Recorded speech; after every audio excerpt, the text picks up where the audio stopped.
Teknologi informasi saat ini berkembang begitu pesat hingga mempengaruhi berbagai sektor kehidupan, baik ekonomi, sosial, budaya, hingga pendidikan.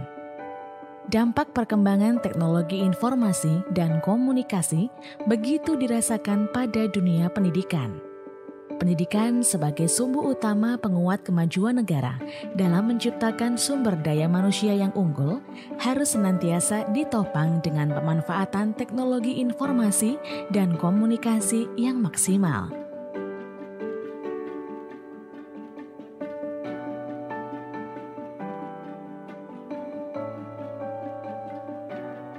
Balai Teknologi Komunikasi Pendidikan atau Balai Tekomdik merupakan unit pelaksana teknis daerah di bawah Dinas Dikpora Daerah Istimewa Yogyakarta. Tugas dan fungsi kelembagaan diatur dengan Pergub nomor 86 tahun 2018. Mengacu pada tugas dan fungsi kelembagaan, Balai Tekomdik DIY melaksanakan 3 fungsi utama. Pertama, melaksanakan pengembangan dan produksi media. 2. Melaksanakan layanan dan promosi hasil pengembangan dan produksi media. Dan ketiga, melaksanakan peningkatan kompetensi para tenaga pendidik dalam memanfaatkan media pembelajaran untuk kegiatan belajar dan mengajar di sekolah. Sebagai lembaga yang memiliki peran dan andil yang besar dalam peningkatan mutu pendidikan berbasis teknologi informasi dan komunikasi, Balai Teknologi Komunikasi Pendidikan mengusung tagline Change and Moving Forward with Technology. Balai Tekomdik DIY terus berupaya memberikan peran pentingnya kepada masyarakat pendidikan melalui program kegiatan dan layanannya. Balai Teknologi Komunikasi Pendidikan DIY hadir sebagai instansi yang siap tanggap dengan menciptakan terobosan baru khususnya di bidang pengembangan media pembelajaran berbasis teknologi informasi dan komunikasi bagi masyarakat. Senantiasa ingin melayani masyarakat dengan lebih baik untuk mendukung tercapainya misi pembangunan pendidikan di Yogyakarta sebagai pusat pendidikan terkemuka di tahun 2025. Sebagai lembaga yang profesional dan mengedepankan pelayanan prima kepada masyarakat, Balai Tekomdik mempunyai 2 layanan online. Yang pertama adalah layanan official site melalui portal Sistem Informasi Manajemen Kelembagaan Balai Tekomdik DIY yang dapat diakses melalui tekomdik.jogjaprof.go.id atau btkp-diy.or.id. Dan layanan kedua adalah sistem pembelajaran online melalui portal Jogja Belajar. Jogja Belajar hadir untuk membantu proses pembelajaran berbasis TIK di sekolah. Layanan ini dapat diakses melalui jogjabelajar.org atau www.jogjabelajar.org. Portal Jogja Belajar merupakan salah satu unggulan Digital Government Services sebagai bagian dari program prestisius bernama Jogja Cyber Province. Sebagai gerbang pembelajaran, portal Jogja Belajar hadir dengan banyak konten media pembelajaran yang merupakan hasil pengembangan dan produksi Balai Tekomdik. JB Class, Jogja Belajar Class merupakan layanan pembelajaran online yang melibatkan guru dengan peserta didik tanpa batas ruang dan waktu. Jogja Belajar Class dapat digunakan oleh siswa dan guru pada saat pembelajaran online. Layanan Jogja Belajar Class dapat diakses melalui jbclass.jogjabelajar.org atau www.jbclass.jogjabelajar.org. JB Media, Jogja Belajar Media merupakan layanan repositori konten-konten pembelajaran digital yang diproduksi oleh Balai Tekomdik. Berbagai jenis media dapat diakses melalui portal ini. Layanan JB Media dapat diakses setiap saat melalui jbmedia.jogjabelajar.org atau www.jbmedia.jogjabelajar.org.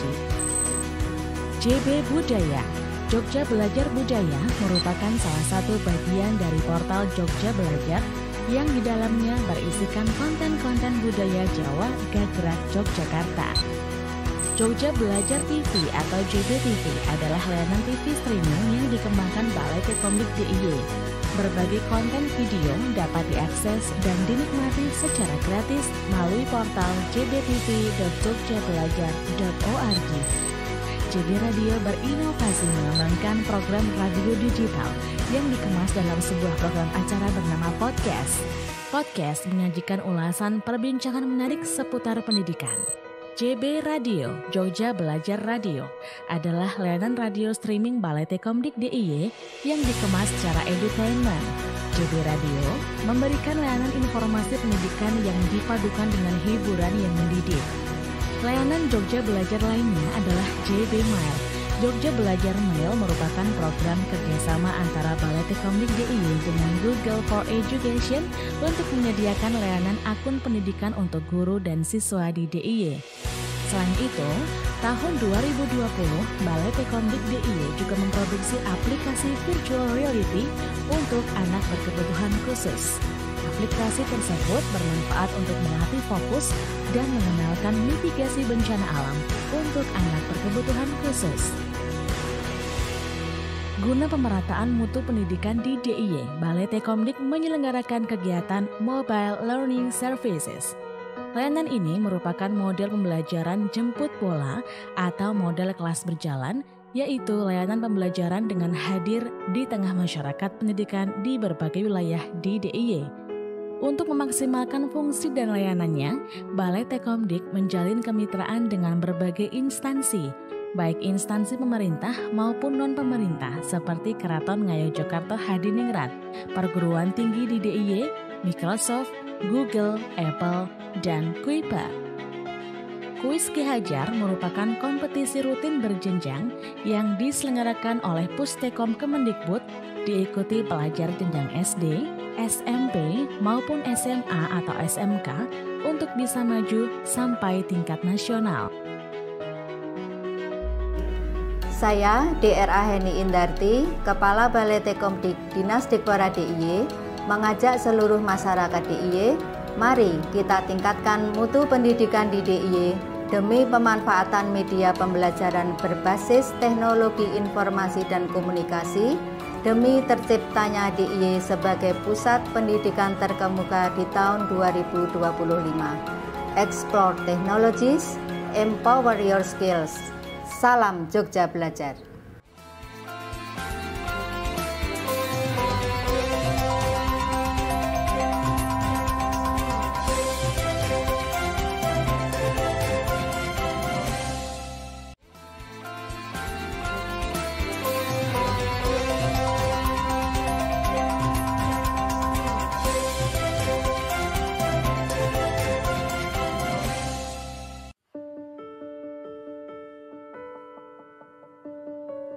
Teknologi informasi saat ini berkembang begitu pesat hingga mempengaruhi berbagai sektor kehidupan, baik ekonomi, sosial, budaya, hingga pendidikan.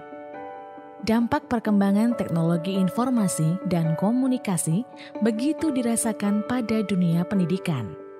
Pendidikan sebagai sumbu utama penguat kemajuan negara dalam menciptakan sumber daya manusia yang unggul harus senantiasa ditopang dengan pemanfaatan teknologi informasi dan komunikasi yang maksimal.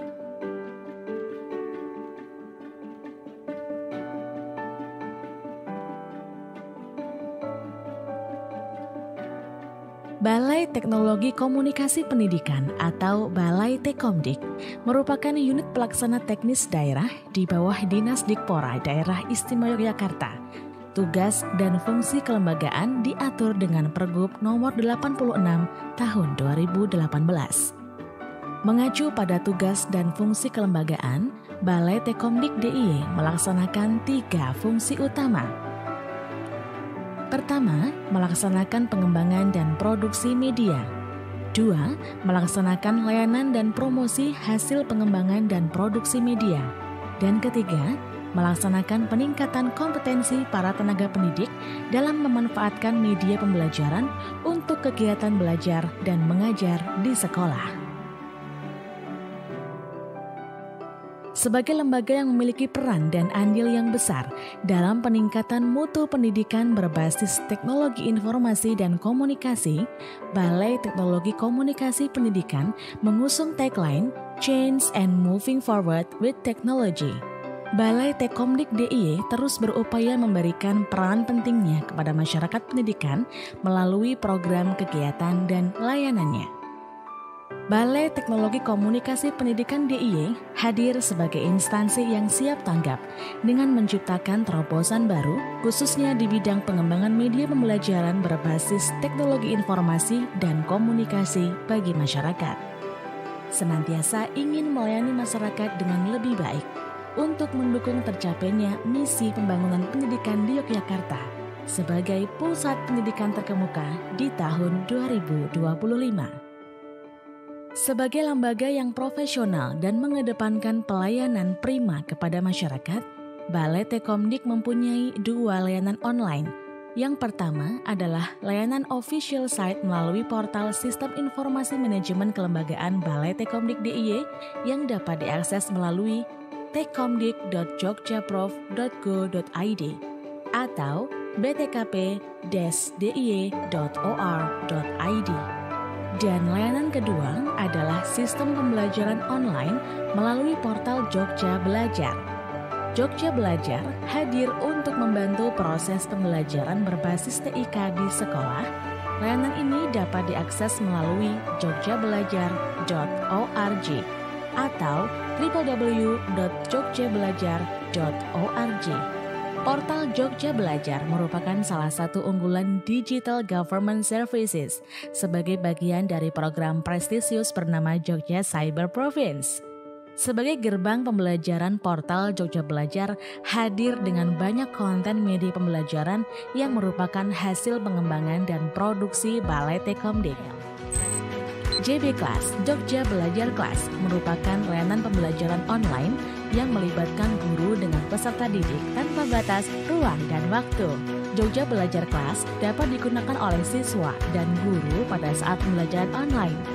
Layanan Jogja Belajar Class dapat diakses melalui jbclass.jogjabelajar.org atau www.jbclass.jogjabelajar.org. JB Media, Jogja Belajar Media merupakan layanan repositori konten-konten pembelajaran digital yang diproduksi oleh Balai Tekomdik. Berbagai jenis media dapat diakses melalui portal ini. Layanan JB Media dapat diakses setiap saat melalui jbmedia.jogjabelajar.org atau www.jbmedia.jogjabelajar.org. JB Budaya, Jogja Belajar Budaya merupakan salah satu bagian dari portal Jogja Belajar yang di dalamnya berisikan konten-konten budaya Jawa Gagrak Yogyakarta. Jogja Belajar TV atau JBTV adalah layanan TV streaming yang dikembangkan Balai Tekomdik DIY. Berbagai konten video dapat diakses dan dinikmati secara gratis melalui portal jbtv.jogjabelajar.org. JB Radio berinovasi mengembangkan program radio digital yang dikemas dalam sebuah program acara bernama podcast. Podcast menyajikan ulasan perbincangan menarik seputar pendidikan. JB Radio, Jogja Belajar Radio, adalah layanan radio streaming Balai Tekomdik DIY yang dikemas secara edutainment. JB Radio memberikan layanan informasi pendidikan yang dipadukan dengan hiburan yang mendidik. Layanan Jogja Belajar lainnya adalah JB Mail. Jogja Belajar Mail merupakan program kerjasama antara Balai Tekomdik DIY dengan Google for Education untuk menyediakan layanan akun pendidikan untuk guru dan siswa di DIY. Selain itu, tahun 2020, Balai Tekomdik DIY juga memproduksi aplikasi virtual reality untuk anak berkebutuhan khusus. Aplikasi tersebut bermanfaat untuk melatih fokus dan mengenalkan mitigasi bencana alam untuk anak berkebutuhan khusus. Guna pemerataan mutu pendidikan di DIY, Balai Tekomdik menyelenggarakan kegiatan Mobile Learning Services. Layanan ini merupakan model pembelajaran jemput bola atau model kelas berjalan, yaitu layanan pembelajaran dengan hadir di tengah masyarakat pendidikan di berbagai wilayah di DIY. Untuk memaksimalkan fungsi dan layanannya, Balai Tekomdik menjalin kemitraan dengan berbagai instansi, baik instansi pemerintah maupun non-pemerintah seperti Keraton Ngayogyakarta Hadiningrat, perguruan tinggi di DIY, Microsoft, Google, Apple, dan Kuiper. Kuis Ki Hajar merupakan kompetisi rutin berjenjang yang diselenggarakan oleh Pustekom Kemendikbud, diikuti pelajar jenjang SD, SMP, maupun SMA atau SMK untuk bisa maju sampai tingkat nasional.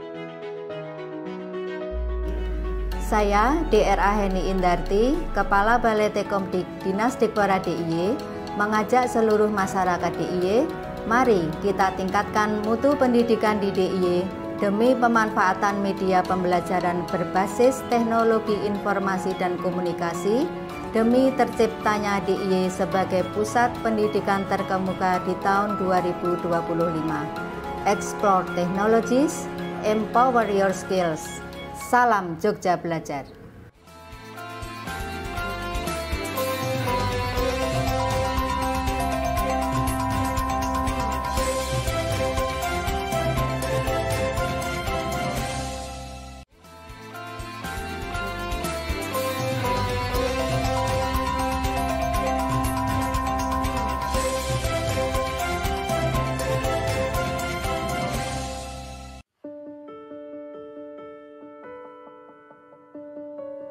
Teknologi informasi saat ini berkembang begitu pesat hingga mempengaruhi berbagai sektor kehidupan, baik ekonomi, sosial, budaya, hingga pendidikan. Dampak perkembangan teknologi informasi dan komunikasi begitu dirasakan pada dunia pendidikan. Pendidikan sebagai sumber utama penguat kemajuan negara dalam menciptakan sumber daya manusia yang unggul harus senantiasa ditopang dengan pemanfaatan teknologi informasi dan komunikasi yang maksimal.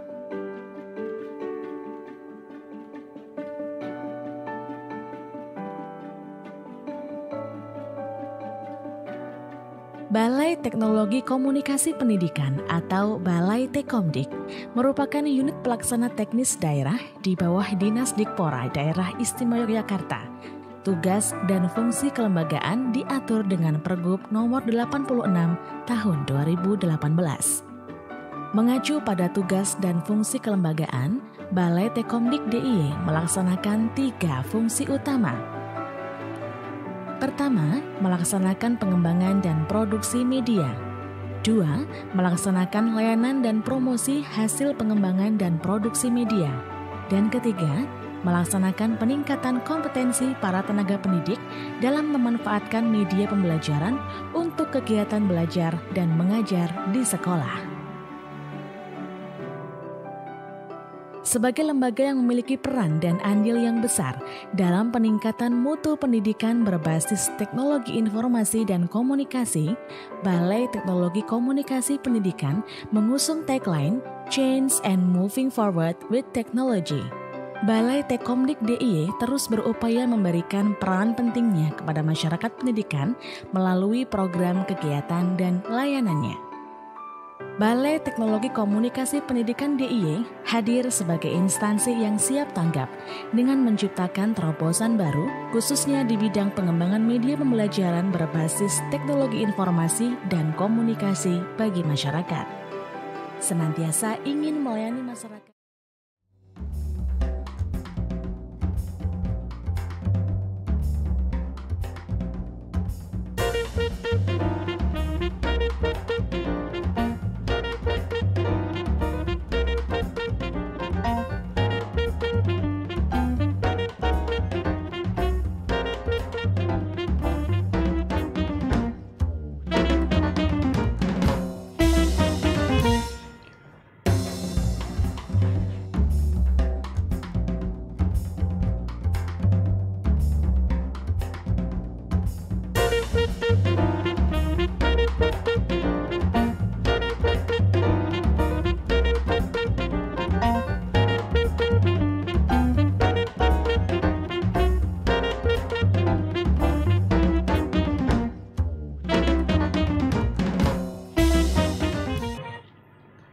Seiring berkembangnya zaman, perkembangan teknologi juga semakin luar biasa Sobat Belajar. Apalagi dengan perkembangan dan juga dampak dari transformasi digital, ini juga membawa dampak yang begitu luar biasa untuk kita semua. Dan saat ini, wah kalau semuanya yang buka kayak gini memang bara banget vibes-nya. Karena formal membawa seperti news anchor gitu ya, nggak bisa dirubah. Tapi kalau semuanya kita geser ke sebelah sana mungkin udah rusak jadi formal lagi ya. Baiklah, bersama saya Bara Zulfa. Dan saya Dega Himawan. Awalnya tadi saya melihat kedatangan beliau, narasumber kita ini langsung salah nih ekspektasi saya. Oh, begitu ngelihat datang gitu kan, lihat oh ternyata di Jogja Belajar untuk podcastnya, Jogja Belajar podcastnya, oh ada animatornya, oh ada program direkturnya, ternyata anggota dewan. Iya. Style itu memang benar kelihatan. Iya benar. Kan, ya. Ini ya transformasi digital ya. Digital sesuai dengan temanya. Obrolan kan. kita. Baik. Jadi kalau mungkin beberapa waktu lalu ketika kita menghadirkan narasumber dari anggota dewan kan formal. Benar. Kayaknya. Nah, kalau ini tuh bestie kita. Oke, benar-benar. Jadi kita sekarang itu vibes-nya sama. Iya, sama benar-benar. Kayak CS gitu. CS kita temen hangout setiap hari Selasa dan Jumat. Ngapain? Ya hangout aja. Oh iya, baik-baik. Ada jadwalnya ya. Dari itu gitu ya. Baik. Nah, Mas Dega kita akan perkenalkan narasumber hebat kita yang sudah hadir pada kesempatan kali ini. Baik, beliau dari Komisi D DPRD Daerah Istimewa Yogyakarta, Dr. Raden Stefanus Christian HS.Com MM. Bener ya, Pak Steve? Betul. Waduh. Ya. Jangan Pak, saya nggak mau Pak. Iya. Manggilnya harus Mas begitu aja. ketemu kalian berdua kayaknya gue salah kostum nih. Oh iya, kayak bener-bener. Di rumah udah ngebayangin mau bakalan kayak- pakai yang casual banget gitu kan. Tapi Karena kayak anak takutnya muda gitu. Iya, bener Takutnya ya, Mas Steve ya. teman-teman yang lain pakainya resmi gitu kan. Iya. Tadi rencana kami juga rencananya mau pakai Kesatria Ageng Pesiar. Oh, ya. iya, bener. Cuman takutnya Untuk menyambut Pak Steve gitu ya. kan. Takutnya sumu lebih tepatnya gitu kan, ya. Pak. Ya udahlah Oke, pakai. baik. Kita akan casual langsung aja. break, kita akan berikan belum. Pak Steve ganti baju dulu. Oh, enggak, Jangan ya. Baik. Oke. Nah, baiklah hari ini kita akan membahas tentang tema ini ya Pak Steve ya. Bagaimana fashion dan juga style itu bisa kita mix and match dalam Mohon maaf, bukan. ini kita bukan ngobrol dengan Karen Dela. bukan, mohon maaf. Ya, Bukan kirain, transformasi ya. digital. Ini Yes. apa sih Pak kalau dari segi kalimat, frasa ataupun juga katanya sendiri sebenarnya dimaksud dengan transformasi digital sendiri ini kalau dari Pak Steve yang kayak gimana Pak Steve? Kalau kita ngelihat transformasi digital di Yogyakarta ya, kita ngelihat dari kondisi yang di Yogyakarta dulu deh. Transformasi digital itu apa sih gitu kan? Yap. Ya jadi pemanfaatan teknologi, informasi dan komunikasi di segala bidang. Oke. Jadi kalau kita bicara transformasi digital di dunia pendidikan ya artinya adalah bagaimana memanfaatkan teknologi informasi dan komunikasi di sektor pendidikan. Karena ini kita bicara di ruang lingkup yang lebih luas, berarti pemanfaatan teknologi informasi dan komunikasi di semua sektor oleh masyarakat. Jadi kalau kita bicara transformasi pasti ada beberapa tahap ke arah ke sana ya. Yeah. Kalau kita ngelihat di Yogyakarta, saya melihat sudah cukup baik.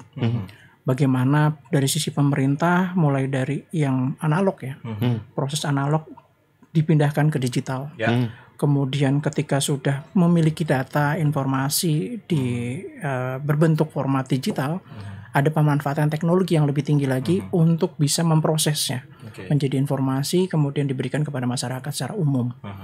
Nah, jadi transformasi itu memang bertahap, bertahap mulai dari yang analog, kemudian digitalkan, kemudian dari digital itu dimanfaatkan dengan pemrosesan secara TIK gitu. Baik. Jadi informasi itu disampaikan dengan format yang berbeda. Nah, saat ini di wilayah kita transformasi sampai di mana nih? tahap Mas? mana? Ya. Kalau secara umum kita cukup baik. Contohnya ya kalau kita ke pasar sekarang, mbok-mbok pasar aja sudah pakai QRIS ya. Betul. Ya, betul, QRIS. Itu udah sangat luar biasa. Kemudian kalau kita ngelihat di sekolahan, karena pandemi kemarin, pemanfaatan teknologinya menjadi mau nggak mau dipercepat. Ya. Dulu anak sekolah ke sekolahan bawa HP dilarang ya. Iya, betul. Sekarang Malah memang jadi tiap pagi mereka terbiasa menggunakan smartphone untuk berinteraksi dengan gurunya, dengan temannya, betul. untuk belajar. Benar. Kemudian di government juga sama, walaupun memang tidak semua hal bisa ditransformasi ke digital saat ini, belum gitu. Tapi arahnya sudah cukup baik. Kita kalau misalkan ke pelayanan, lihat ke pelayanan di kelurahan, kecamatan, kemudian untuk perizinan, hal-hal yang lain, kita lihat bahwa mereka sudah tidak manual lagi. Baik. Jadi ke sana. Dan yang menarik ya, kemarin saya baca di berita dari Kominfo pusat, Kementerian Kominfo, bahwa Yogyakarta termasuk wilayah dengan literasi digital yang tinggi. Nomor 1. Nomor 1 se-Indonesia. Wih, mantap. Jadi, memang istimewa ya. Itu gambaran apakah transformasi digital kita juga cukup lumayan gitu ya. Cukup optimal dan efektif ya di wilayah ini. Jadi literasi digitalnya aja sudah cukup baik gitu kan. Mudah-mudahan itu juga mendorong proses transformasi digital karena pemahaman masyarakat terkait dengan pentingnya pemanfaatan teknologi itu sudah cukup lumayan lah. Oke. Ini kalau di recap ke belakang lagi juga sebenarnya ini ada tinggalan pandemi yang menyenangkan in a positive way gitu ya, Pak Steve ya. Mulai dari jualan sekarang nggak perlu punya toko nih, nggak perlu punya store, nggak punya lapak sih. Asal dia punya gadget aja dia bisa tetap untuk jualan. Kemudian juga meeting sudah sangat terbiasa. Jika tidak bisa offsite online, tidak bisa onsite, separuhnya bisa online juga begitu ya. Jadi sudah mulai memang terbiasa Zoom, kemudian Google Meet juga. Benar. Yang menarik lagi kalau di sektor pendidikan yang buat sobat belajar ya. Kalau dulu kan kita mindsetnya kalau kita belajar di kelas. Ya betul. Kemudian gurunya ternyata killer, bikin kita nggak bisa belajar asik gitu. Kalau sekarang kan nggak. Jadi ketika kita di kelas belajar ternyata kayaknya gue belum dapat nih info ya dari guru itu gue belum jelas, belum mengerti. Ternyata karena kita terbiasa selama pandemi mengakses melalui gadget, smartphone, kemudian akses informasi lewat YouTube, internet. Nah itu membantu anak-anak kita ya, teman-teman kita juga yang masih muda-muda, untuk bisa menambah informasi dari berbagai macam sumber. Gak hanya guru yang ada di kelas, tapi nyari sendiri juga. Jadi kan terbiasa 2 tahun mereka terbiasa mencari. Dan itu banyak platform yang membantu, dan konten-konten pendidikan juga sekarang banyak banget. Dan itu menurut saya meningkatkan pemahaman siswa. Jadi itu keren sih menurut saya, karena kalau kita ngelihat sisi positif dari pandemi itu, jadi mau nggak mau siswa punya akses lebih banyak. Bisa mandiri, lebih efektif memanfaatkan media sosialnya. Mas Dika, dampak pandemi yang positif yang diambil apa? Untuk saya, aset habis. Berarti kan sekarang memang intinya harus bisa lebih kerja keras lagi, termasuk juga beradaptasi dengan transformasi digital juga. Gitu. Ngomongin digital juga nggak jauh dari medsos ya. Memang benar. Nah, Mas Steve ini juga medsosnya, Instagramnya tuh udah 100K. Baik. Beli followers di mana? Enggak dong. Saya pikir saya. Kalau saya kan memang gitu, saya nggak beli sih, tapi pakai aplikasi. Bisa ya? Info ya? Bisa Mas Steve. Jadi kayak kita masukin username, password, nanti tinggal berapa menit damah lagi. Malah tutorial. Nah gitu bisa.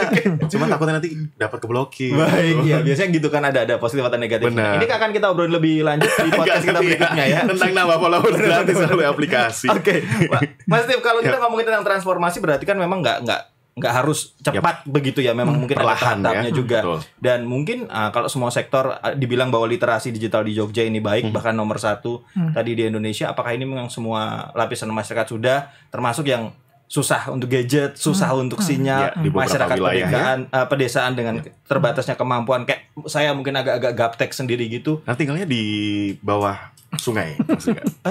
Dan itu masih jauh banget ya dari keong dong di bawah. Jauh banget, susah ngakses ya. Kan ada soalnya Mas Yan Bara. Gimana nih? Agak rooming nanti kalau Silahkan Mas Steve, bagaimana dengan tahapan-tahapan?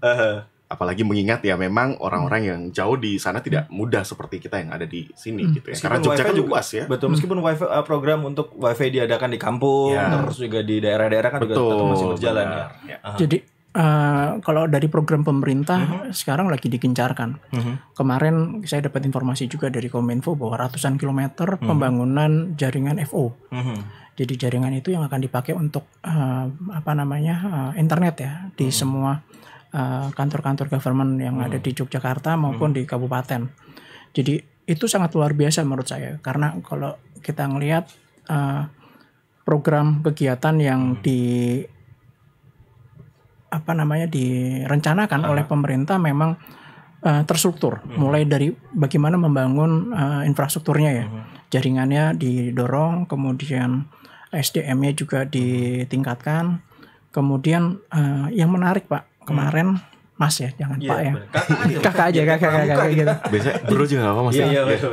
Kemarin Pak Gubernur ketika pidato memaparkan visi misi dan program ya untuk 5 tahun ke depan. Yep. Yang menarik adalah dia menyampaikan bahwa fokus atau prioritasnya adalah salah satunya adalah pemanfaatan teknologi informasi dan komunikasi. Jadi itu orang nomor 1 di Yogyakarta aja udah sudah sampai ke sana gitu kan. Jadi akan memprioritaskan tidak hanya wilayah kawasan selatan, kemudian transformasi di kelurahan, tapi juga pemanfaatan teknologi informasi. Jadi itu gambaran bahwa tahapan ke depan akan muncul percepatan. Kalau saya melihat seperti itu karena menjadi fokus dari Pak Gubernur sendiri. Dan kalau kita ngelihat 2005 kayaknya kita masih main apa ya? 2005 Masih pakai bentik. Baik bentuk ya. 2005 Pak Gubernur. Mohon maaf 2005 baru lahir. Pasti udah orang serius ya. Kalau tiba-tiba kita salah gitu. Iya. Pak Gubernur itu punya program tentang bagaimana Yogyakarta itu jadi cyber. Jadi Jogja Cyber Province. 2005 loh.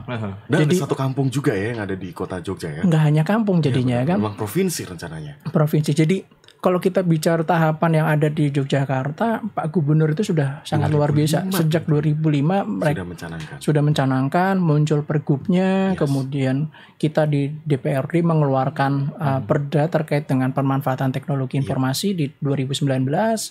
Kemudian di 2019 juga muncul pergub terkait Jogja Smart Province, rencana aksi. Cuman ada satu kurangnya Mas. Apa tuh? Belum ada perdanya terkait dengan Jogja Smart Province. Iya. Di 2005 itu. 2019. Sejak dari 2005 sampai sekarang perda terkait Jogja Smart Province itu belum.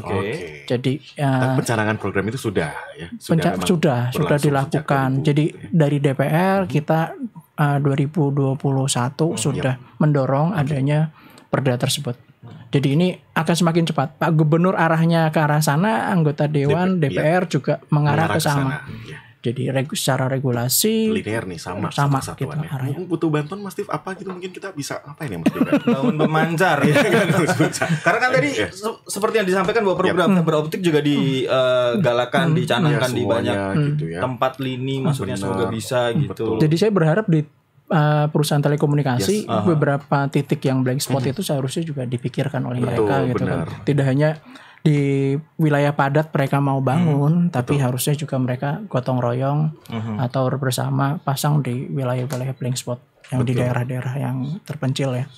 Masyarakat sudah, Dewan sudah, kemudian juga bahwa Gubernur sendiri juga sudah mencanangkan bahwa ini sudah terpikirkan dari 2005 sendiri sampai dengan sekarang. Kalau dari masyarakatnya sendiri untuk menerima transformasi digital ini sendiri sampai sekarang nih gimana Mas Steve?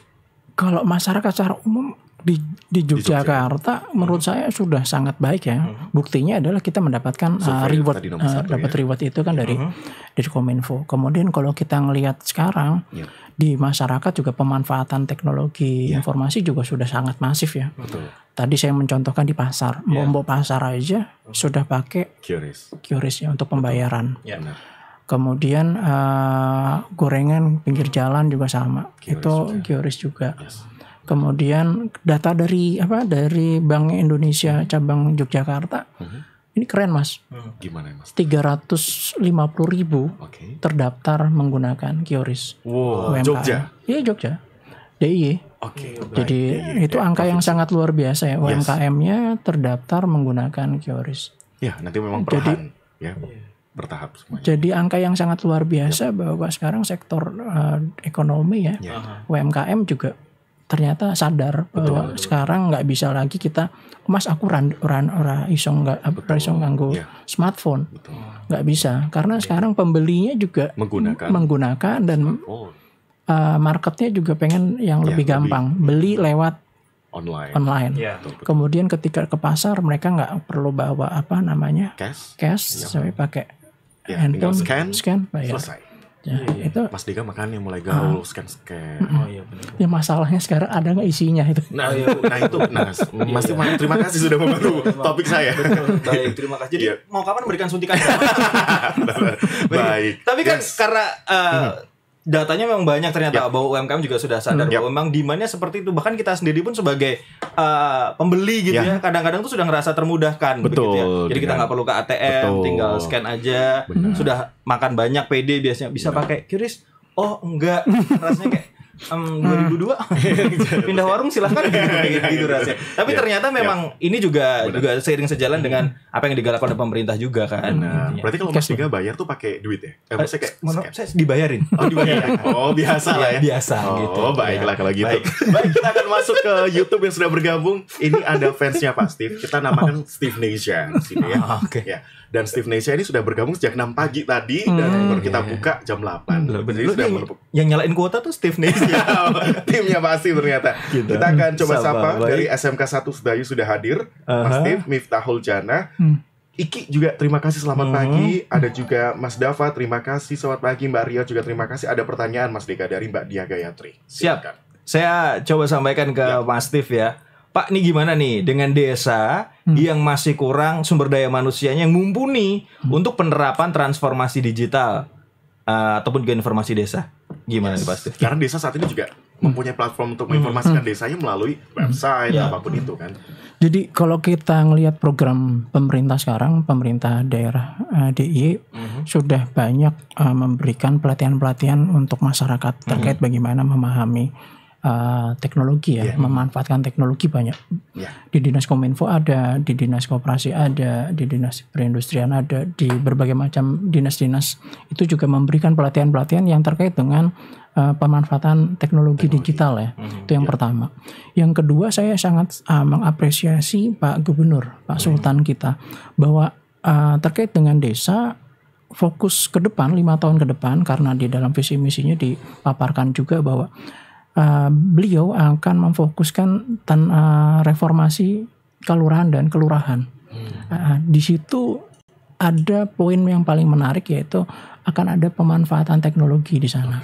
Jadi kalau dibilang nanti ada desa yang kurang memahami, masyarakatnya kurang, dengan prioritas program yang disampaikan Pak Gubernur, saya yakin di desa-desa itu nanti akan menjadi lebih maju dari pemahaman teknologinya, dan itu akan berefek. Saya yakin kalau desanya juga sudah paham pemanfaatan teknologi, akan berefek kepada ekonomi, kesejahteraan, karena mereka tidak lagi melihat ruang lingkup hidupnya mereka di desa itu, tapi akan lebih terbuka.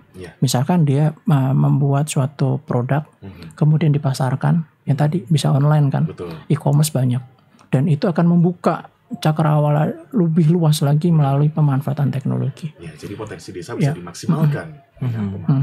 Jadi dari dinas, Pak Gubernurnya juga sudah memfokuskan, dewannya juga pasti akan melihat hal yang sama ya.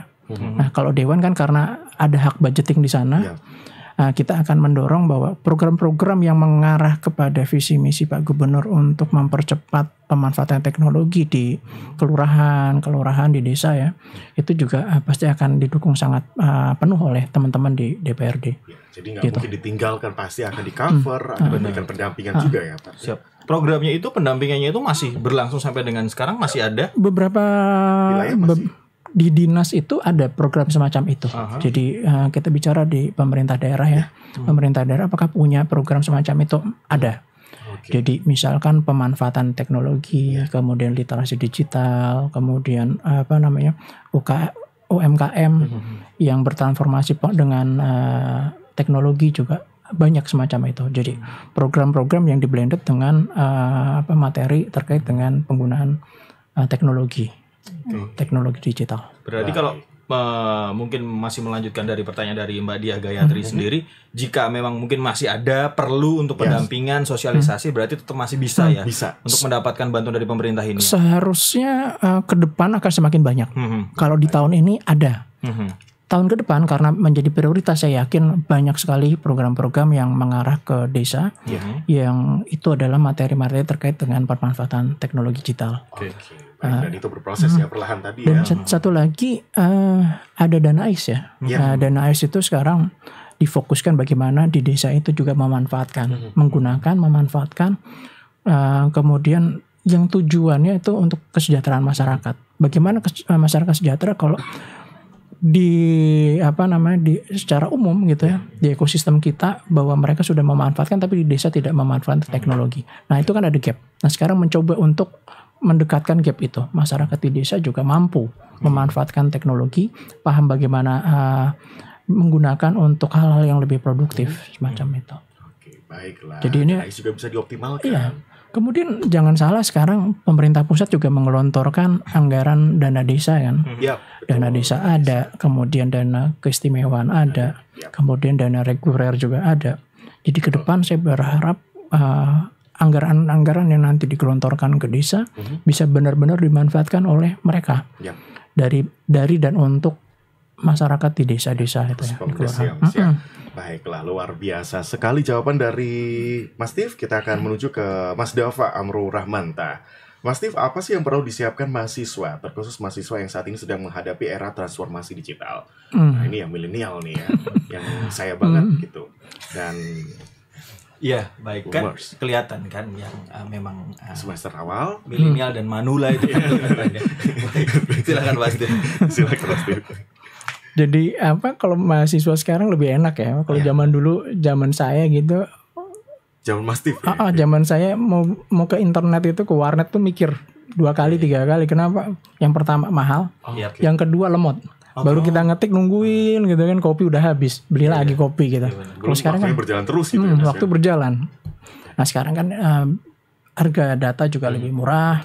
Kemudian di kampus-kampus hampir semua kampus juga sudah fasilitas internet juga sudah bagus.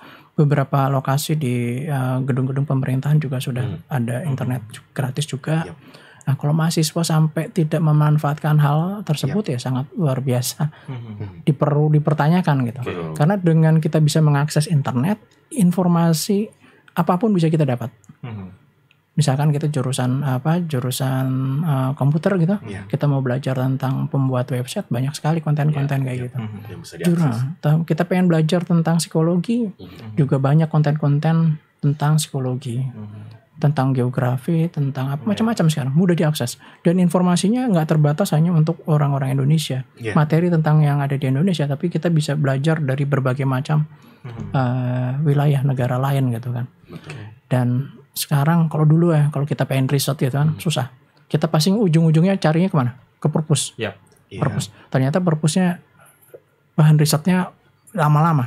Sekarang kita pakai Mbah Google, coba cek keluar semua riset-riset terbaru.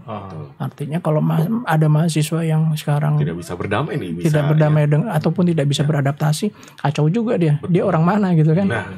Aneh gitu, orang planet dari mana ya kan? Juga harus gitu ya. Harus bisa kan pakai Google. Saya bisa Pak. Buka handphonenya saya nggak bisa. Kesuruh saya. Baik, nanti kita masih akan lanjutkan untuk Sobat Belajar, masih boleh untuk deliver pertanyaan ke kita. Silahkan langsung di YouTube-nya dari JBR Nge-Podcast, nanti langsung dijawab sendiri oleh Bapak Steve. Ini tadi yang kita obrolin positifnya gitu ya. Sebenarnya kalau kita berbicara tentang digital juga, kemarin banyak yang bilang bahwa tapi kok nggak efektif ya rasanya. Kemudian juga untuk akses dari putra-putrinya sendiri bisa dibatasi nggak ya, takutnya kebablasan gitu ya. Habis ini kita akan lanjutkan perbincangan kita, tetap jangan kemana-mana, di sini saja di JBR Nge-Podcast. Yuk kepo biar nggak stres.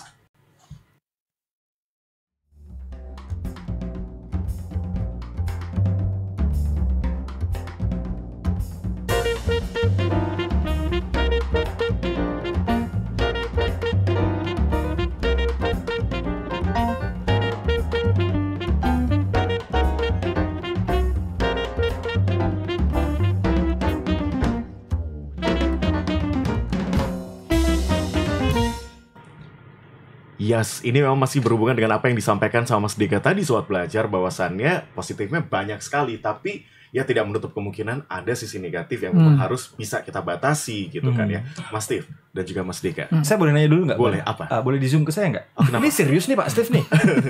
Ini Pak Steve nih. Bukan Coba, bukan loh. Boleh misi ya Bapak ya? Silakan boleh sama ya, boleh close up. Ini tampak lebih 15 tahun lebih muda gitu ya. Iya. Betul. Mungkin ada nggak yang menarik dari gambar ibu itu? Coba lihat. Apa di Mas Steve?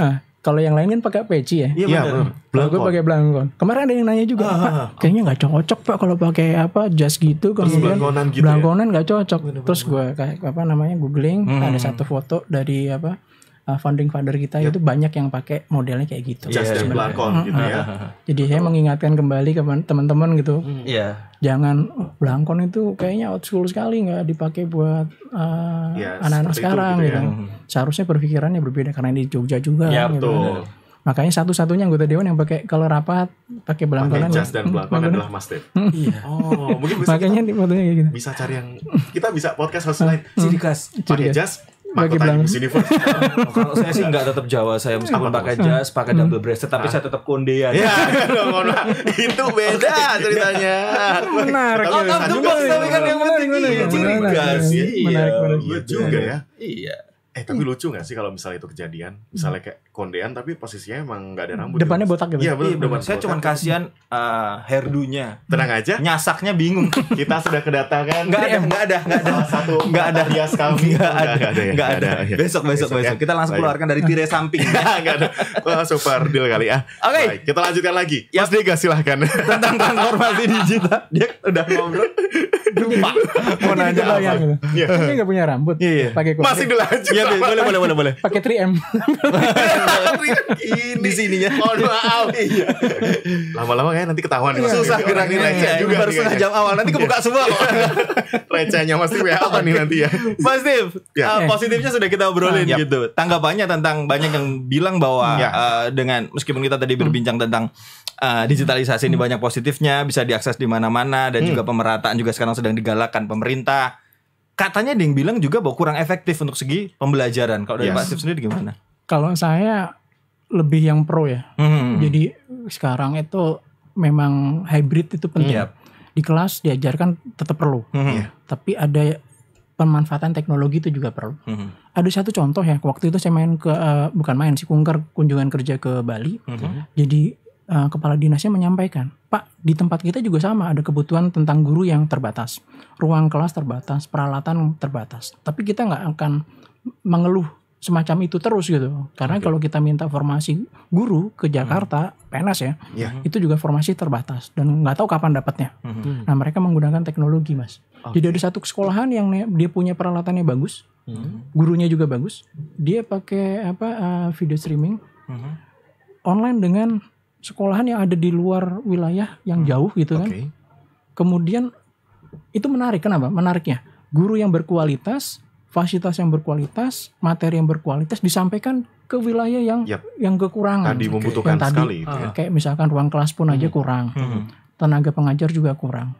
Dengan metode semacam itu hybrid ya. Akses untuk mendapatkan pengetahuan itu jadi bisa gitu. Dari yang itu sebelumnya tidak dapat tahu. Ya, kalau gitu kita misalkan, Pak, kita butuh tenaga kerja, butuh ruangan kelas, butuh ini dan lain-lain, itu kan biayanya tinggi sekali kan. Pembangunan sekolah, ruang kelas, di mana sekarang emang anggarannya masih terbatas. Ya kita gunakan pemanfaatan teknologi sekarang yang ada. Gitu. Dan di Bali salah satunya yang saya tahu ya sudah memanfaatkan itu. Jadi saya lebih condong bahwa sekarang ini kalau kita bilang apakah tidak efektif? Menurut saya efektif. Jadi misalnya materi tentang matematika ya, bagaimana cara mengerjakan soal. Gurunya mungkin cuma punya satu metode doang, dan kita tahunya cuma itu aja. Kalau kita googling banyak cara untuk menyelesaikan satu masalah, dan itu kan bisa jadi pengetahuan bagi siswa. Kadangkala ada siswa yang paham hanya dengan metode A, metode B dia kurang paham. Nah, kalau kita menyampaikan bahwa kita bisa menggunakan pemanfaatan teknologi, mahasiswa itu bisa mengakses itu. Memang Pak, kalau misalkan bidang mata pelajarannya olahraga kemudian pakai teknologi ya repot ya, apalagi futsal kan. Udah tahu ngebaca dia bakal ngomong gitu. Nanti emang agak sekarang gantian gitu. Saya kan sebenarnya udah bisa membaca apa ke arah mana nih. Benar. Jumlah duit yang dimiliki sekarang masih Tahu. yang ada di dompet Tahu. Mas. Berapa Mas? Nolnya ada banyak. Iya. Nol semua tapi enggak ada. 0,000. Tapi emang bener ya. Iya itu tadi lah dengan adanya COVID-19, kita juga bisa lebih beradaptasi dengan kemajuan teknologi. Dan sekarang kan kita sudah mulai offline ya, tapi juga namanya kemajuan teknologi juga nggak ditinggalkan karena masih berlangsung juga loh kegiatan-kegiatan dan juga event-event yang by online. Jadi balik lagi sebenarnya ke diri sendiri begitu kan ya, Pak Steve. Kalau betul. Bahkan sekarang nih tidak menutup kemungkinan bahwa mahasiswa ini bisa lebih pintar dibanding dosennya, ya kan? Bisa jadi nggak hanya dosen, tapi guru sekarang insecure. Iya, betul. Begitu ada siswa yang kok cerdas banget, nggak taunya dia pakai HP gitu ngetik sendiri. Ada ngomong gitu ya ke naskah gitu kan ya. Menurut saya ini salah Pak. Kemarin ini enggak, ini ada 2 metode Pak. Sini. Gimana kalau Bapak yang duduk aja aja? Karena memang kan bisa dicari kan, tergantung keinginan kita untuk bisa memaksimalkan apa yang ada dengan transformasi digital ini. Betul gitu kan? banget ya. Ya namanya juga kemajuan teknologi, mau nggak mau kita harus beradaptasi, Mas Dega. Kalau dulu kan guru dosen itu kan transfer knowledge. Betul. Kalau sekarang nggak hanya itu, harus bisa memfasilitasi. Jadi memberitahu kepada siswa bagaimana sih mendapatkan informasi yang lebih banyak. Kalau dulu kan saya punya ilmu A, saya transfer ke siswanya. Dengan pemanfaatan teknologi nggak seperti itu. Saya punya A, saya kasih A, saya sampaikan. Kalau kamu pengen tahu B, C, D dan seterusnya, di sini. Sekarang pakai teknologi mudah. Dan kita bisa diskusi, betul, harusnya sharing, gitu kan, sharing, saling, tidak hanya satu arah tapi dua arah. Ini buat pengajarnya juga tetap tantangan sendiri gitu kan, nggak bisa nih besok ngajar nih, nggak bisa nih materiku tetap harus banyak nih, intinya kan gitu. Gini-gini juga dosen loh. Asik, luar biasa. Gini-gini bukan sama-sama sih. Jadi waktu ngajar juga insecure juga, ternyata ada siswa yang juga lebih jago juga, paham betul gitu, karena dia memang kerja juga kan, nyambi kerja di perusahaan, kemudian dia sebagai tim lead, dia tahu tentang metode manajemen proyek gitu. Keren juga nih siswa sekarang gitu. Nggak kayak zaman dulu kan. Sekarang ternyata mereka sudah bisa mengakses guru, banyak informasi, dosen ya mau nggak mau adaptasi juga, nggak hanya siswanya. Tadi kan kita ngomongin tentang siswa kan, pelajarnya. Sekarang guru sama dosen nggak bisa untuk tidak upgrade. Betul. Iya betul. Apalagi ada yang bilang, Pak saya itu guru geografi, guru ekonomi, saya tuh nggak mudeng pakai ini. Wah itu udah ketinggalan tuh. Baik, jadi menjadi efektif atau tidak, lagi-lagi juga kembali ke diri kita sendiri ya, mau mengoptimalkan dan mau berkolaborasi atau tidak tadi. Adaptasi yang paling penting ya. Betul. Baik, ini banyak pertanyaan dan mungkin bisa dijawab dengan singkat-singkat saja ya, Pak Steve. Kita mulai dari Khalifah Khairunisa. Izin tanya Pak, apakah ada program pemerintah ataupun juga semacam pelatihan untuk orang tua nih dalam rangka pendampingan untuk anak pemanfaatan gadget, karena sampai saat ini belum paham banget nih tentang gadget. Di beberapa waktu yang lalu juga ada terkait dengan program literasi digital ya di Dinas Kominfo, yang saya tahu waktu kemarin tuh ada semacam itu yang diperuntukkan nggak hanya untuk anak muda tapi juga yang dewasa dan bahkan orang tua yang hadir. Jadi apakah itu juga bisa menjadi jawaban? Menurut saya juga mungkin bisa ya. Pemerintah memang punya keterbatasan anggaran. Kita juga dari DPR juga memahami bahwa ada batasan-batasan anggaran yang tidak bisa kita naikkan. Jadi program-program itu terbatas. Jadi ada kuotanya gitu. Jadi di masyarakat itu untuk akses program kegiatan terkait itu memang terbatas. Tapi mudah-mudahan karena fokusnya Pak Gubernur itu ke hal semacam ini, mudah-mudahan di periode selanjutnya akan banyak program pendampingan, pelatihan, kegiatan, volumenya lebih semakin banyak, sehingga masyarakat yang mengakses juga semakin banyak. Yes, betul. Dari pertanyaan berikutnya, Ruth Selma tadi sebenarnya sudah kita jawab Mas Dega ya, yang tentang untuk pelajar dan juga manfaatannya. Selanjutnya Budi Mulya 2 Culinary School. Selamat pagi Pak Steve, izin bertanya bagaimana cara efektif transformasi digital untuk kalangan pelajar vokasi? Silahkan Mas. Oke. Kalau vokasi kayak kepengelasan gitu, kan repot juga. Betul. Tapi bukan kepada prakteknya, tapi kepada hal yang teorinya. Mungkin kita bisa komparasi dengan wilayah yang lain. Jadi misalnya kita pengen kelas di bawah air gitu kan, kita cuma tahu kita nggak punya gitu. Tapi kita bisa belajar melalui teorinya ya, melalui konten-konten yang ada di internet gitu. Memang ada banyak keterbatasan ketika kita bicara vokasi yang langsung harus bersentuhan dengan peralatan-peralatan itu susah. Tapi biasanya vokasi itu kan ada dua dua materi ya, Yes. praktek dan teori. Yep. Nah, yang perlu diperkuat adalah teorinya. Jangan sampai teorinya kita old school ya, udah usang, Yep. tetap diajarin, kemudian dipraktekkan pula. Iya. Harusnya yang teorinya ini harus dikombin dengan Apa yang saat ini materi-materi sedang, yang terupdate di sini gitu. Misalkan kurikulum kita masih membahas tentang ABCD, ternyata di luaran itu sudah D, E, F, G dan seterusnya. Menurut saya untuk yang vokasi harusnya seperti itu ya. Jadi dengan kemudahan mengakses informasi, teman-teman mahasiswa ataupun pengajar juga harus mengupdate informasi macam itu. Yes. Kayak contohnya ya kalau yang vokasi kan juga nggak hanya semacam itu ya, nggak hanya masak, rias, kemudian bengkel, otomotif, tapi sekarang juga terkait dengan pemrograman, ya kan? Pemrograman udah jelas sekali itu terkait dengan pemanfaatan teknologi. Jadi ada sektor yang memang tidak bisa full kita memanfaatkan teknologi, tapi ada vokasi yang lain yang memang kita bisa full untuk memanfaatkan. Desain grafis kan ada jurusan anak SMK ya. Ya, ada juga. Kayak gitu. Betul. Baik, sudah terjawab dari Budi Mulya 2 Culinary School. Dan memang yang namanya vokasi emang sangat sering bersentuhan dengan yang namanya alat gitu. Kalau full teori juga jadi nggak sesuai namanya. Jadi kan ya emang nanti dikombin.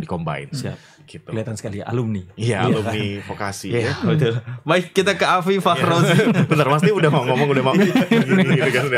Pasti vokasi mau masak nih. Rias dong, masih nanya Mas Ti Winnie. Nge-mix foundation jagonya ya. Afi Fakhrozi. Pakai sendok ya sih. Dibakar bawahnya. Biar blend. Baik. Pasti mau izin tanya dong, transformasi digital untuk sistem informasi pemerintahan nih. Apakah semua sudah terpenuhi, Pak? Jika iya, apakah juga ada evaluasi dan juga pembenahan yang perlu dilakukan? Ini pertanyaan berat banget nih. Pertanyaan berat banget. Karena Ini pesan siapa Anda menanya? kayak Pak Presiden yang tahun lalu aja. Orang dalam. Oke.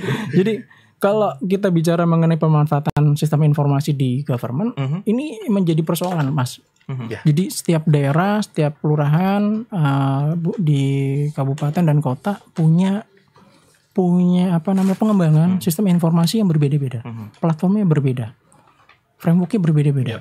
Nah, ketika kita bicara mengenai transformasi digital, kemudian bagaimana kita membangun digital government, yang satu pakai platform A, ini platform B, platform C, database-nya A, B, C. Begitu diintegrasikan, persoalan. Ini pengembangnya sudah nggak ada, ini masih ada, ini permasalahan. Dan kenapa itu bisa terjadi? Karena memang sejak awal kita tidak pernah punya aturan yang membahas penyeragaman itu.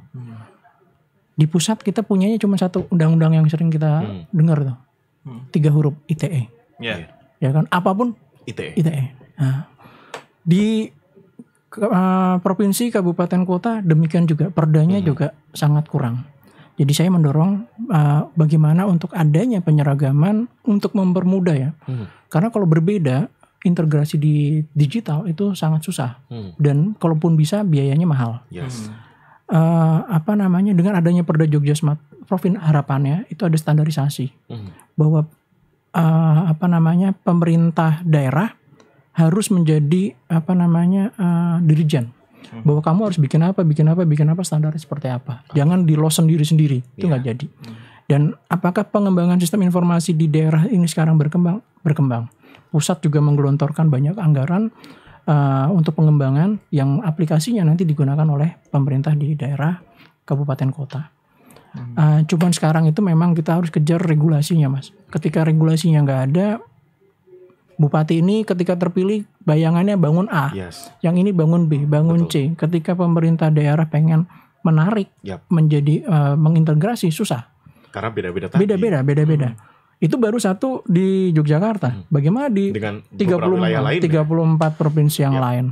Pemerintah pusat. Nah, ini contohnya apa? Data sosial, Mas. Data bansos, data sosial, data penerima bantuan. Nah, itu kan sulit. Yang ini punya data sendiri, punya data sendiri. Kan orangnya sama, orang di Yogyakarta, di daerah istimewa Yogyakarta, harusnya terintegrasi. Jadi supaya tidak ada data yang double. Jadi pemanfaatan sistem informasi memang harus harus benar-benar dipercepat. Jangan sampai sekarang nih ada isu tentang BBM ya. Ya, kamu terima bantuan terima bantuan. Kan kayak gitu. Itu pengecekannya paling gampang kalau kita pakai sistem informasi. Dan ini satu kesatuan. Jakarta si Diga dapat nih 10 liter atau dapat berapa udah pakai, ternyata dia pakainya mobilnya Fortuner, belinya Pertalite. Iya, betul. Kan harusnya nggak seperti itu. Betul. Ya, baiklah kalau gitu ya. Oke, luar biasa. Seru tapi belum semua ini sebenarnya. Bener, apalagi ini malah yang pertanyaan terakhirnya kan gong banget. Iya benar. Nanti kita taruh di kesimpulan boleh lah ya. Betul, terakhir ya. Oke, siap, baik. Tandanya mungkin Bapak Steve bisa main-main lagi ke sini. Kalau dilihat dari namanya ini memang sudah feature-nya ke depan gitu. Namanya juga adaptasi dengan segala sesuatu yang banyak diinginkan orang sekarang ya kan. Steve Jobs. Dr. R. Stefanus Christian. Christian dong. Lu balik juga nih. Usaha lo ini ya. Oke, baik. Baiklah. Kita menuju ke sisi berikutnya. Ya baiklah. Nah, inilah sesi kesimpulan. Mas Chris, gimana caranya? Mas Chris, saya berikan kesempatan kurang lebih waktunya 50 menit ya. Ulang lagi dong caranya. Iya. Barusan bilang Curious, dia bilang manggilnya udah ganti. Iya. Mas Chris ya. Mas Steve ya. Sama lah ya. Mas Steve untuk menyampaikan belum sarapan Bapak. Abis ini kita sarapan. Kita cari bubur depan. Boleh. Rame-rame. Saburi. Ya, Mas Steve. Ada 2 kesimpulan, yang satu untuk pelajar dan satu yang untuk masyarakat umum. Untuk pelajar terlebih dahulu harapannya. Untuk pelajar, karena sekarang eranya udah digital, saya berharap buat teman-teman sobat belajar itu benar-benar memanfaatkan teknologi ya, memanfaatkan kesempatan yang lebih mudah dibandingkan masa lalu, bahwa kita bisa mengakses apapun informasi yang kita inginkan tentang pelajaran, tentang pengetahuan umum dan hal yang lain, kita bisa akses. Dengan kita bisa mengakses, saya yakin bahwa teman-teman akan terupgrade pengetahuannya. Dan itu sangat berguna buat kita semua, buat teman-teman sobat belajar untuk bisa beradaptasi dan bersaing dengan situasi yang sudah sangat luar biasa sekarang ini. Itu untuk pelajar ya. Kalau untuk umum, saya berharap bahwa pemanfaatan teknologi itu tidak hanya untuk yang tidak produktif kayak bermain sosmed gitu kan, tidak ada hal yang produktifnya, tapi juga harus dimanfaatkan untuk hal yang produktif supaya kita bisa mencapai kesejahteraan. Saya yakin bahwa dengan memanfaatkan teknologi, kesejahteraan kita di daerah istimewa Yogyakarta akan meningkat. Karena tanpa kita beradaptasi dengan implementasi teknologi, kita akan tertinggal dengan wilayah lain, bahkan dengan negara-negara yang lain. Oke. Kekuatan teknologi itu luar biasa kalau dimanfaatkan ya. Mas Tiga, inilah sesi yang kita tunggu di penghujung acara kita. Selain kesimpulan, ada satu insert yang harus kita lalui. Mas Tiga, ini sesi apa Mas Tiga? Silahkan. Pikir lagi saya ini. Oke, selamat datang di Iwak Sepat. Ini kan sekarang jawaban cepat. Apaan sih? Hanya di yes or no. Saya malu sama diri saya sendiri hari ini. Sampai bingung. Ini kan sekarang waktunya pertanyaan jawab cepat. Nah, gitu maksudnya kan. Gitu. Tapi belibet kan? Apa? Coba nanti ini senam mulut sebelum kita nge-host. Oh, kalau saya sih mulutnya sih nggak belibet. Otaknya yang belibet ya. Baik. Mas Steve, ini masih nih. Masih. Udah siap-siap closing aja Mas Steve. Ini setelah pulang udah dimohak sama sini ke atas. Oke. Tadi bilangnya apa? Ini apa namanya? Belum, Mas Steve. Kesimpulan. Iya, ini 55 menit Mas lagi. Enggak. Setelah tadi kita warming up, kemudian inti, sekarang kita pendinginan. Iya, pendinginannya. Nah, ini ketentuannya adalah Mas Steve menjawab ya atau tidak. Menjawab ya atau tidak. Kalaupun memang perlu diimprove tidak apa-apa. Tapi kalau bisa ya atau tidak ya Mas Steve ya. Pertanyaan pertama silahkan. Oke. Mas Steve seneng Mas Steve seneng mengisi JBR Radio? Ya. Oke. Mas Steve besok kalau diundang podcast mau lagi? Oke, Mas Steve pernah telepon sambil ngecharge handphone? Pernah. Mas Steve, literasi digitalnya kurang. Karena kan bahaya. Gak boleh. Kagak mau closing juga. Udah lanjut. Mas Steve masih sering baca koran cetak harian? Masih. Oke, masih suka streaming YouTube selama berjam-jam? Masih. Kontennya apa, Mas? Gak ada di sini. Gak apa-apa, ini kan penjabaran siapa tahu ini bisa jadi referensi kita. Gitu. Lebih kepada pengetahuan. Ya. Informasi kita, betul. Edukasi gitu. Baik, konten edukasi. Pesulap merah gitu? Oh enggak. Mimi peri. Mas Steve suka streaming YouTube selama berjam-jam? Sudah. Iya, baik. Suka order makanan di marketplace? Masih. Oke. Hari ini kayak mulai oleng semua. Ya, Mas Steve suka scroll TikTok gak? Jarang. Oke. Oh, tapi ada TikTok. Punya. Oke, Oke. akunnya apa nih Mas Steve? Dr. Stefanus. Dokter Stefan. Terakhir kontennya apa Mas Steve? Gini lah. Jarang, makanya nggak pernah. Terakhir, tapi kan tetap upload kan pasti. Hanya sekedar foto yang dikasih Oh, audio. di college gitu Saya ya. bayangin Mas Steve ya. Kalau di Instagram ada kayak gitu. Oh, yang terbaru. Oke, baik. Kesal. Teng. Tapi musiknya bukan yang kayak gitu. Bukan gitu. Yang punyanya Pharrell. Oh, Ojo dibandingin. dibanding Oh. koyong ini kok dibanding ke saeng ke yo mesti kalah. Jadi bisa dicek. Udah. Bisa dicek di Instagram. Jangan kasih kesempatan King Nazar untuk ambil panggung ya. Pintu mau tak? Oke, lanjut pertanyaan berikutnya. WhatsApp adalah aplikasi yang paling sering dibuka. Betul. Oke. Mas Steve punya handphone lebih dari satu? Ya. Wih, sombong ya. Oh, mau closing juga masih ini Mas Steve. Jual pulsa. Oh, ternyata mohon maaf. Oke, Mas Steve punya games di handphone? Punya Apa? yang ulet itu. Bantumi Baru ketahuan. generasinya Nokia ya. Baiklah kalau gitu. Oke. Nah, Mas Steve, kita sudah berada di penghujung acara. Sekarang beneran nih kita closing Iya. ya. Terima kasih untuk Mas Steve, Dr. R. Stefanus Christian HSkom MM. Iya. Komisi DPRD DIY yang sudah hadir pada kesempatan kali ini. Mau kasih kata bijak tapi takut salah.